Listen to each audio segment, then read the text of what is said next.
Beleza, pessoal, vamos lá. Agora a gente vai, de fato, adentrar no projeto hidrossanitário na nossa residência. Em particular, nós vamos dar uma leve introduzida nas instalações residenciais de água fria. Antes da gente ir direto para o Revit, a gente vai ter essa aula aqui onde a gente vai só comentar sobre alguns pontos, sobre os elementos que constituem uma instalação de água fria, sobre o procedimento de dimensionamento e também sobre algumas atenções que a gente deve ter que a norma NBR 5626 fala aí pra gente. Depois dessa aula a gente vai ter também uma aula onde a gente vai fazer um pouquinho do dimensionamento desse projeto e depois a gente vai para o Revit de fato. Então, beleza. Aqui está um esquema de basicamente como vai ser o sistema de abastecimento da nossa residência.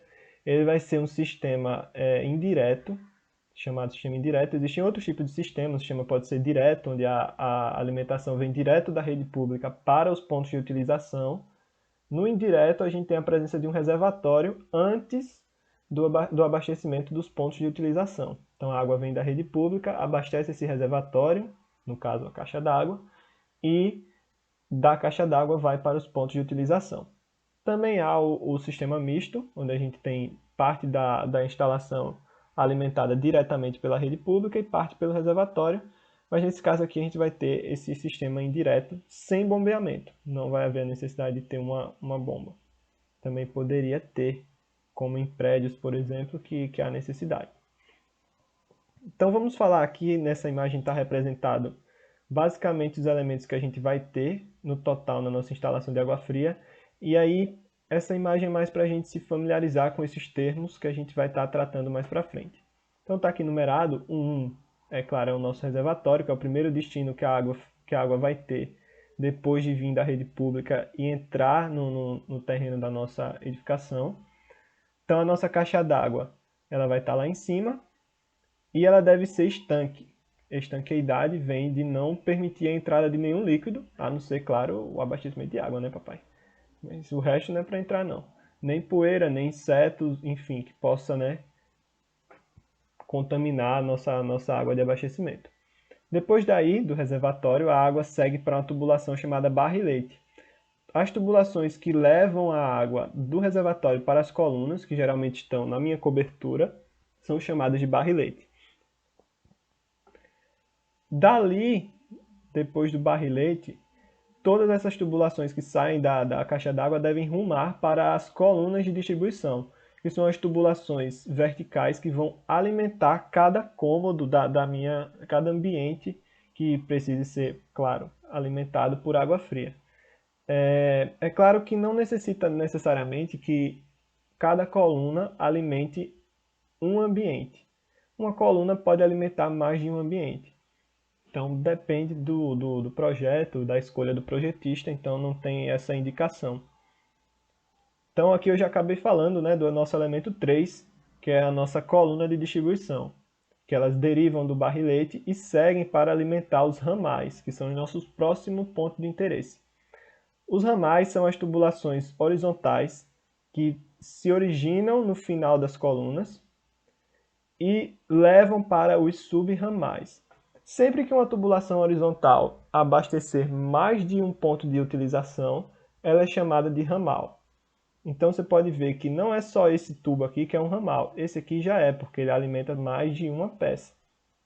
Já quando um pedaço de tubulação, após o ramal, após esse primeiro ramal principal aqui, alimentar apenas um ponto de utilização, então essas tubulações que rumam apenas para um ponto, elas são as tubulações que a gente chama de subramal. Então elas ligam os ramais diretamente para os pontos de utilização, que são esses pontos aqui com essas saídas azuisinhas. Por que que esses joelhos são azuis e não dessa cor aqui marrom como os outros? Cena dos próximos capítulos. Então falaremos sobre isso já já. Bom, 6 são os registros. A gente tem que prover o registro, claro, no chuveiro, o registro de pressão. E aqui não está representado, mas cada ambiente vai ter o seu registro, que vai fechar toda a minha alimentação de água daquele ambiente. Beleza? Então isso a gente também vai estar observando. Então esses são os elementos de uma instalação de água fria, os principais: o reservatório, o barrilete, colunas de distribuição, os ramais, os subramais, os pontos de utilização e os registros. Beleza. Vamos seguir. Então aqui nós vamos falar sobre a rotina de dimensionamento de uma instalação residencial de água fria. Então, segundo a NBR 5626, então sempre seguindo a norma da ABNT. Então, a gente tem basicamente 5 passos que a gente deve seguir nesse roteiro de dimensionamento. Então, primeira coisa que a gente vai fazer é dimensionar o reservatório. Então, a gente vai calcular o volume de reservação necessário. Para isso, a gente vai estimar o consumo diário de água que essa residência vai ter. Para isso, a gente tem algumas tabelas que a gente vai fazer esse cálculo na próxima aula também. Então, a primeira coisa que a gente vai fazer é dimensiona o volume do reservatório e aí escolhe o volume da caixa d'água que vai imediatamente acima, né, desse volume, que vai conseguir reservar essa quantidade de cálculo. O primeiro detalhe é que geralmente a gente dimensiona um reservatório para 2 vezes o consumo diário da residência. Então a gente faz esse dimensionamento pensando que se faltar água, você ainda vai ter 2 dias de água disponível no seu reservatório. Para aí ter o tempo da água voltar, né? Então a gente vai sempre dimensionar pensando nisso aí. Depois disso a gente dimensiona o chamado ramal predial. O ramal predial ele não estava aqui exposto naquela imagem, mas é a tubulação que alimenta o reservatório direto da rede pública. Então aqui nessa imagem tinha os barriletes, mas é claro tem que ter uma tubulação chegando na caixa d'água para alimentar ela. Essa tubulação que vem lá da rede pública até aqui a caixa d'água é o chamado alimentador predial. Então a gente vai dimensionar a bitola, quando a gente fala em bitola é o diâmetro dessa tubulação, que alimenta esse reservatório. Pode ser chamado de ramal predial ou alimentador predial, enfim. E para calcular ele a gente também vai utilizar esse valor de consumo diário que a gente já usou para dimensionar o reservatório. Afinal, essa tubulação ela deve ser capaz de transportar essa vazão, né? A vazão de consumo diário da minha residência. Beleza? Então, reservatório e ramal predial, a gente utiliza o consumo diário da minha residência para isso. Aí, da saída do reservatório para frente, que a gente vai dimensionar os barriletes, a gente já vai utilizar um outro método de dimensionamento, que é o chamado método dos pesos, que também está lá na NBR 5626, que a gente vai ver na próxima aula, então não vou falar aqui basicamente como é. Mas aí o próximo passo é dimensionar essa tubulação que alimenta as minhas colunas de distribuição. E aí vai seguindo até chegar nos pontos de utilização, né? Eu dimensiono depois as colunas e depois dimensiono os ramais e subramais. O único aqui que não vai utilizar o método dos pesos é o dimensionamento dos subramais. Quando eu falar lá nesse método dos pesos, vocês vão entender por que os subramais não utilizam isso. Beleza? Então esse aqui é o roteiro que a gente vai pensar. Atenção agora para 2 pontos que a NBR ela fala, que são os pontos que a gente vai ter que checar. Então, a gente vai fazer um pré-dimensionamento, onde a gente vai tirar desse pré-dimensionamento o diâmetro, um pré-diâmetro, vamos dizer assim, que a gente vai utilizar para desenhar no Revit e ter o nosso contorno das tubulações. Só que aí, posteriormente, isso provavelmente a gente não vai fazer aqui nesse curso, porque, como eu falei lá na primeira aula, se vocês lembrarem, a gente não está aqui focado em dimensionar, em aprender a dimensionar instalações de água fria, mas é aprender a utilizar o Revit para um projeto hidrossanitário. Então, eu garanto para vocês que vai passar esse pré-dimensionamento que a gente vai fazer, ele vai passar nessa checagem.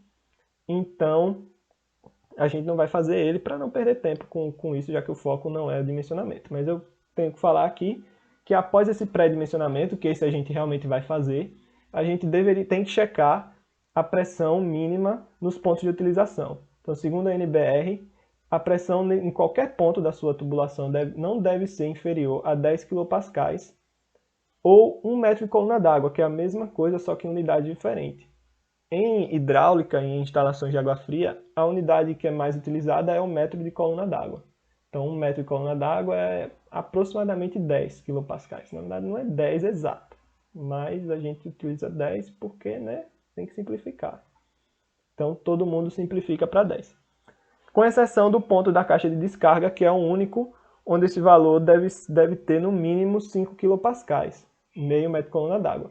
Eu não falei, mas lá na 5626 também tem, caso você tenha uma válvula de descarga, que aí a pressão tem que ser maior, mas a gente não vai ter aqui, geralmente não tem instalações residenciais, é mais instalações comerciais, então não vamos... Por isso que eu não botei aqui, mas estou mencionando agora. E outra checagem, que é a velocidade máxima, as tubulações devem ser dimensionadas de modo que a velocidade máxima da água nunca atinja valores superiores a 3 metros por segundo. Então nunca pode passar de 3 metros por segundo. Nunca, papai. Nunca.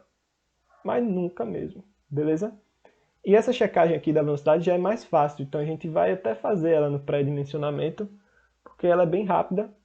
Se eu tiver diâmetro e vazão, que a gente vai ter no pré-dimensionamento, achar a velocidade é aplicar a equação da continuidade. Aí quem não pagou hidráulica talvez fique um pouco, né, assim meio voado, mas a gente vai falar sobre isso. Beleza? Então atenção a esses dois pontos. Todos os dois tem na NBR 5626. Beleza, grande dúvida quando a gente for para o Revit. A gente vai utilizar tubos soldáveis ou roscáveis? Porque vocês vão ver que existem essas duas opções, tubos de PVC soldáveis ou tubos roscáveis. Então, qual é a diferença dos dois? Aqui tem uma imagem, esse marronzinho é o soldável, o branco é o roscável. Então, você pode ver que no roscável a gente tem, obviamente, uma rosca, que aí a gente vai rosquear os tubos. E já o soldável tem aqui uma bolsa, onde a gente entra com outro tubo e aplica uma solda, um adesivo, não é uma solda quente, tá? Eu sei que quando a gente fala solda, a gente pensa em coisa quente, né? Mas não, é o solda frio, que é um adesivo. Então a gente vai aplicar isso e vai juntar as nossas tubulações. Então a gente vai utilizar tubos soldáveis. Os roscáveis geralmente são mais utilizados em instalações que não são permanentes, porque eles são muito fáceis da gente desmontar, que é só roscar, né? Você tira lá, desrosqueia lá e tira, papai. Agora o soldável, se você for lá tentar tirar a solda, você não consegue nem a pau, velho. Então, a gente vai utilizar o soldável porque a instalação de uma residência a gente não vai raramente ter que mexer lá para tirar um tubo, enfim. Só em situações bem peculiares, né? E além disso, eles são mais fáceis de instalar, são mais econômicos, enfim. Tem muitos benefícios que vão levar a gente a usar os tubos soldáveis, beleza? Então vamos utilizar tubos soldáveis. Esse fato gera mais duas coisas que a gente tem que ter atenção por a gente escolher tubos soldáveis. Primeiro são os T's e as curvas de latão. Vocês viram, eu vou voltar aqui, que na ponta aqui dos pontos de utilização haviam saídas azulzinhas, e eu falei que eu ia falar mais pra frente, né? O que acontece? Quando eu venho com esse chuveiro aqui e coloco nessa ponta azulzinha, esse meu tubo aqui, se eu uso uma curva, né, dessa aqui, esse joelho de 90 graus, soldável, que é esse marrom, quando vier aqui, o meu chuveiro ele entra roscável. E aí como é que eu vou colocar o meu chuveiro roscável na saída que é soldável? Não dá. Então, essa bucha de latão, essa curva de latão, né, ela tem aqui, ó, uma ponta soldável e a minha outra ponta é roscável. Então aqui eu entro com a minha tubulação que está lá embutida, que é soldável, e essa ponta eu deixo saindo na parede para eu vir com o meu chuveiro e rosquear ela, beleza? Então sempre quando a gente for fazer as saídas para os pontos de utilização, a gente tem que lembrar, porque o Revit ele vai colocar automaticamente essas curvas, só que ele vai colocar automaticamente curvas soldáveis. E aí a gente vai lá sempre mudar para colocar curvas de latão. E aqui entra aquela potencialidade, o as-built, que eu falei, lembra? Que eu falei que ia falar no meio do curso, mas algumas vezes. Aqui a gente está utilizando a potencialidade de colocar no Revit como vai ser construído. Tá? Porque a representação da curva de latão e da curva soldável, olhando de cima, não vai ser muito diferente não. Mas a gente está fazendo o as-built, tá? Então isso aqui tem que estar como vai ser construído. E para ser construído isso aqui tem que estar em latão. Beleza? Mesma coisa para registros. Esses registros, quando a gente for colocar, eles têm aqui entradas roscáveis.